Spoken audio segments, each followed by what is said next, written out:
Question principale. Je reconnais maintenant la députée de Sainte-Marie-Saint-Jacques.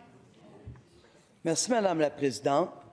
Le ministre de l'Éducation a certainement pris connaissance hier du rapport dévastateur de la vérificatrice générale. Je la cite. « Près de 20 ans après avoir fait le constat d'un écart de réussite chez les élèves autochtones, le ministère met encore peu d'actions en œuvre pour favoriser leur réussite. J'aimerais que le ministre m'explique comment ça se fait qu'au Québec, on accepte qu'un tiers des jeunes autochtones sortent sans diplôme, alors que dans le reste du Canada, c'est moins de 20 %. Ces enfants-là, ils ont le droit aux mêmes chances que les autres. Ils ont le droit à des ressources pour leur réussite.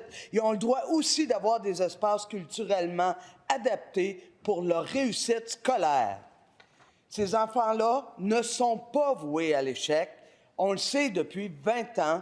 Comment le ministre peut-il accepter qu'une telle situation perdure? La réponse du ministre responsable des Relations avec les Premières Nations. Oh, non. La réponse du ministre de... Je vais faire la première. Okay? Décidez-vous. Le ministre de l'Éducation.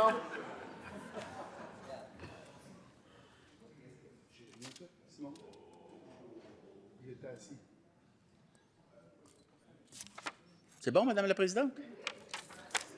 Super. Alors, la réponse à la question, c'est qu'on ne l'accepte pas. Et c'est pour ça qu'on met en œuvre toutes sortes de façons, toutes sortes de moyens pour justement faire en sorte que la réussite scolaire de nos enfants, y compris les enfants autochtones, continue de s'améliorer. Quand je regarde les mesures qui ont été mises en place, Madame la Présidente, je note par exemple, parce que ça c'est un des enjeux qui est soulevé par le rapport de la VG, je note par exemple qu'on a créé des formations de sensibilisation aux réalités autochtones à l'Université du Québec en Abitibi-Témiscamingue. Ce sont des formations qui visent à sensibiliser donc toutes les personnes qui travaillent dans les écoles aux réalités autochtones, aux perspectives autochtones pour justement s'assurer que l'enseignement soit le plus adapté possible aux besoins de ces enfants-là. Alors, c'est un exemple parmi d'autres que nous avons mis en place. On a également signé une entente, par exemple, avec le Conseil Innu de Ouachat-Maniotenam pour la création d'un comité de coordination pour l'éducation afin de les rendre plus autonomes dans la gestion de leurs programmes éducatifs. Il y a toutes sortes d'initiatives comme celle-là, Madame la Présidente, que nous mettons en place pour améliorer la réussite scolaire des élèves autochtones. Première complémentaire. Un des éléments fondamentaux, c'est la capacité de maîtriser le français. Un des éléments fondamentaux, c'est d'enlever les barrières à l'entrée pour la diplomation. Et ça, vous n'avez pas bougé. Il y a encore seulement 450 $ qui est mis par enfant autochtone pour des services linguistiques, alors que les enfants de l'immigration, eux autres, c'est 7 000 par enfant. Alors, je me demande, est-ce que le ministre de l'Éducation va aller se battre corps et âme pour s'assurer que dans le projet budget, ça va être là? Et je vous rappelle, Madame la députée, que vous adressez à la présidente la réponse du ministre de l'Éducation. Madame la Présidente, d'autres exemples des mesures que nous prenons pour améliorer la réussite scolaire des élèves autochtones. Par exemple, on a intégré des contenus qui touchent les réalités des Autochtones dans plusieurs programmes, en fait, de la formation générale des jeunes. On le fait pour le programme d'histoire du Québec et du Canada.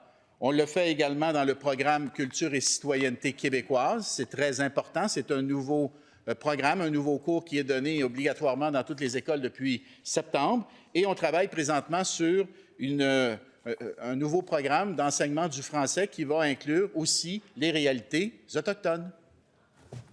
Deuxième complémentaire. La vérificatrice générale nous disait que la majorité du personnel enseignant n'avait pas suivi de formation sur les réalités des élèves autochtones. Je veux bien qu'on s'y mette maintenant, là, mais il y en a une maudite gang qui sont déjà à l'emploi et qui n'ont pas ça devant eux.